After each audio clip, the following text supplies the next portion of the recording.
Hey everyone, it's Laura and I'm coming at you with my rough TBR for September.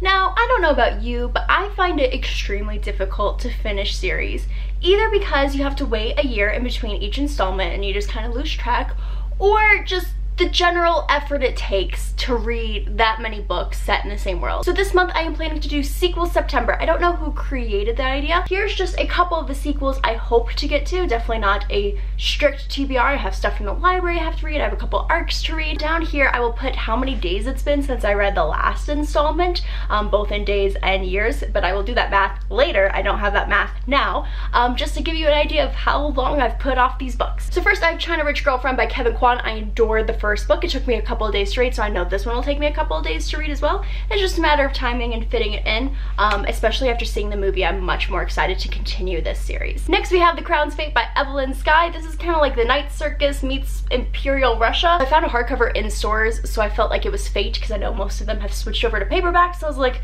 I gotta get it to complete the duology. Next is A Crown of Wishes by Roshani Chokshi. I loved the first book. I just read it at a really inopportune time in my life where I couldn't completely enjoy the lush, beautiful love story because my life was falling to shit. Then I have The Ship Beyond Time by Heidi Helig. This is the sequel to The Girl from Everywhere in that duology, and there's more time travel-y love triangle, almost like a legit love triangle that didn't actually pan out, which I'm really upset about, which I'm not mad that I've been spoiled for this book, but I'm mad that the spoiler I have doesn't actually happen in this book. It was just like an editing thing left on the cutting room floor.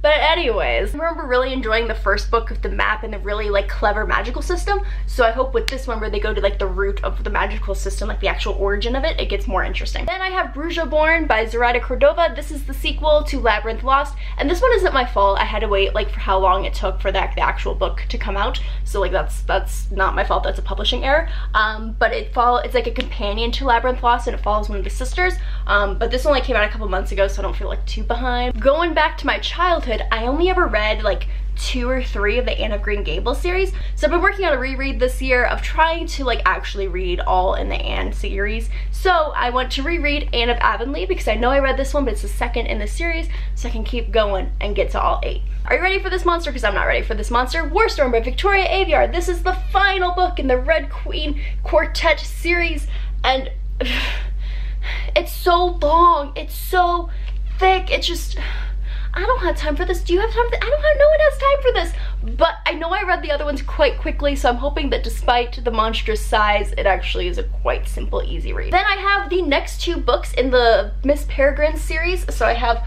Hollow City and Library of Souls. I read the first one years ago, so I probably should finish it. Like, I don't really want to, but I do want to finish it, but I don't actually like actively want to, so we'll see. Then I have this book that I really want to read, but I also wanted to reread the others in the series, so who knows if I'll be able to read an entire trilogy in this month while attempting other sequels. I have A Conjuring of Light by V.E. Schwab. I love this series. I love V.E. Schwab. I love everything about her and everything.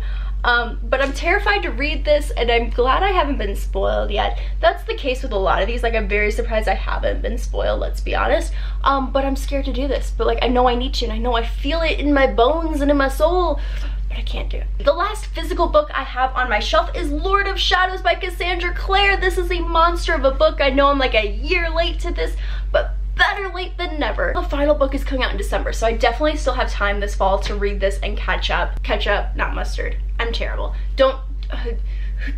Can somebody write my puns for me, because I shouldn't be writing my puns. I really want to read this because my best bookish friend Teresa from Just Bookish Things keeps talking about it and keeps wanting to talk to me about it, but I haven't read it, so I can't do that. So maybe this month. But then I have a bunch of audiobooks that I got from my library that will definitely help with getting to my goal of reading a lot of sequels in September. I have Dark by Robert Rapino, the sequel to Mort. I have The Girl in the Tower by Catherine Arden. The Tropic of Serpents by Marie Brennan. Authority by Jeff Vandermeer, the sequel to Annihilation. And I liked the movie a lot more than the book, so I don't really know why I'm continuing, but just because I'm hoping it gets creepier. I also don't really like the audio, so I don't know why I'm doing the audio again, and yet here we are.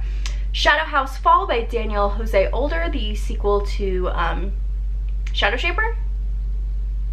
Yes. Then I have the audio of The Crown's Fate because I could get it, so maybe like I'll alternate between the 2 and see if that helps. And if any of these audiobooks suck, like I'll definitely like turn back, but definitely a couple. I'll be getting through as well. And while this is definitely not a comprehensive list of all the sequels I have yet to read, it is definitely a pretty big, huge chunk of them. If you have any particular opinion of which book I should start with, please let me know down below. I'll probably take your opinion into account because this is quite a long list of sequels. If you're also participating in Sequel September, it's not like a big event type thing, but it's like kind of like ARC August. Now down below, let me know what you're reading, how long it's been since you read the first or the previous installment in that series, and I'll see you guys next time with another video. Bye!